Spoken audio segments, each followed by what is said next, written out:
Last Christmas, my granddaughter threw her arms around me, and I caught myself counting the seconds till I could let go.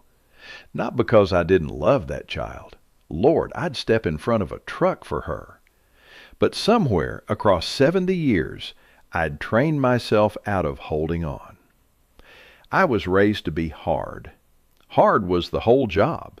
Provide, don't flinch, don't complain, carry it alone. And I got good at it. Good enough that by the time I'd built the man everybody leaned on, there wasn't an easy way left to reach him. My own boy told me once he never really knew me. He wasn't being cruel. He was being honest. So stay with me a few minutes, because I learned something late that nobody tells a strong man. That armor you spent a lifetime building doesn't come off by itself. And taking it off is the bravest thing you'll ever do. Let me say this plain, so no man hears it as an insult. The hardness wasn't a flaw. It was a tool. And somebody handed it to you for a reason. For most men my age, the job description got written before we could read. Be the one who doesn't flinch. Provide, whether you feel like it or not.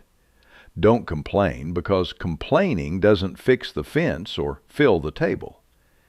Carry the heavy thing, and carry it quiet. Feel something? Fine. Feel it on your own time, where it won't slow the work. And here's the part that matters. It worked. The world rewarded it. The man who didn't break down got the respect. The man who never let it show got called strong. Bills got paid. Roofs stayed up. Families got raised on the back of men who'd turned themselves into something that couldn't be dented. So we did the natural thing with a tool that works. We kept using it. We kept sharpening it. Year after year, we got harder, because every year, harder paid off. Nobody ever sat us down and said, "There's a day this stops being useful.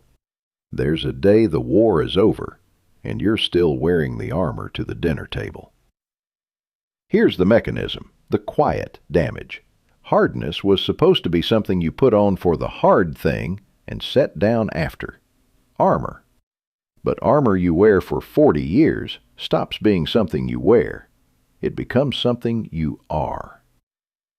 You can't keep a thing in your hand for half a century and still call it a choice. The man who taught himself not to cry at the funeral can't suddenly cry at the wedding. The hands that learn to grip don't remember how to just rest on a shoulder. You practiced not feeling so long and so well that it quit being a skill and turned into a setting, the default. And here's the cruelty of it. You cannot numb on purpose in just one spot. The same wall you built to keep the cold out keeps the warmth out too. The same callus that lets you take a hit lets you miss a hug. You wanted to stop feeling the bad, and the machinery doesn't sort it that way. It just turns the dial down on all of it. So the strength that protected everything you loved slowly became the very thing standing between you and them. It's the same trap money sets, if you've heard me talk about that. There, your savings climb while your good years quietly slip away, and the two curves cross at the worst time. This is the same shape. Your capability, what you can withstand, what you can carry, keeps climbing your whole life, and your closeness, the simple, reachable softness a child runs to, slides the other way. One day you look up, and the man is stronger than he's ever been, and more alone than he's ever been, and he can't for the life of him see how those two things are the same sentence. Now here's where it turns, and where most men have it exactly backwards. We were taught hard is strong and soft is weak. That softening is giving up, losing your edge, going to mush. So a man holds the line into his 70s thinking he's being strong, when the truth is the line got easy a long time ago. Building a wall is the easy thing. Any frightened man can build a wall. Staying behind it costs you nothing in the moment. That's why it's a trap. The hard thing, the genuinely hard thing, is taking the wall down. Standing in front of your grown son and saying, "I was wrong." Telling your wife of 40 years, "I'm scared." Looking at the kid you raised and managing the 3 words you somehow never said, "I'm proud of you." Saying out loud, "I love you," to a face instead of carrying it silent to a grave. Those aren't the soft option. Those are terrifying. The hardest, most weathered man I know would walk into a burning barn before he'd say, "I'm proud of you," and mean it where someone could see his eyes. Because the armor can survive damn near anything, except being seen. That's the one blow it was never built to take. Which tells you something. The bravest thing a hard man ever does is let himself be seen anyway. So, no, softening isn't the white flag. It's the last and biggest test of nerve.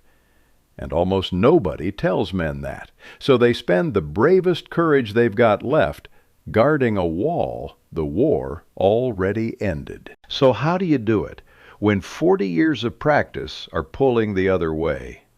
Not with one big speech. You don't tear the wall down. You take it apart one stone at a time. 5 of them. First, say the thing out loud. The pride, the love, the apology you felt for years and let sit silent because the moment never seemed right. Here's the hard truth. A feeling nobody hears doesn't count as given. You can love a man your whole life, and if you never once say it, he grows up not knowing. Spin the words. They're the cheapest thing you own and the only ones anybody keeps. Second, let them see you not know. Ask for the help. Admit you're tired. Say, "I don't understand this," to the grandkid who does. A man thinks that's a crack in the armor. It isn't a crack. It's a door. People can't get close to a fortress. They can only get close to somebody who left the gate open. Third, learn to say, "I was wrong." 3 words. They'll undo 20 years of distance faster than any gift, any check, any grand gesture you've been substituting for them. Most men would rather be right and alone than wrong and close. Look at where that math actually lands you, and then pick again. Fourth, soften the hands before you try to soften the heart. If the words are too far, start with the body, because the body leads where the pride won't follow. Don't be the first to let go of the hug. Put a hand on a shoulder and leave it there a second longer than feels natural. Sit close. The heart is stubborn, but it tends to follow where the hands have already gone. Fifth, make the call you keep not making. The brother you fell out with. The friend you let drift. The kid who's waiting and won't ask. Hardness loves an excuse to wait. Next week, next holiday, when things settle. Hear me on this. The waiting is the wall. There is no version of this where later gets braver. The phone weighs nothing. Pick it up while it still rings on the other end. So let me leave you with this. A hard man spends his whole life believing his job is to stay strong. But the last job, the one nobody assigns him, is different. It's to let the people who love Him reach Him while they still can. To take the armor off on purpose, in the daylight, and trust that what's underneath was worth protecting all along. I'm still working at it. I held that hug a little longer this year than last. It's not nothing. It's a stone out of the wall. If there's a hard man in your life, or if you are one, pass this along to him. And down in the comments, tell me, who's the hard man you wish you'd reached? Or what finally softened you? Somebody reading needs to hear it before it's too late to use. I'll put a few things below. You take care of yourself, and I'll see you next time.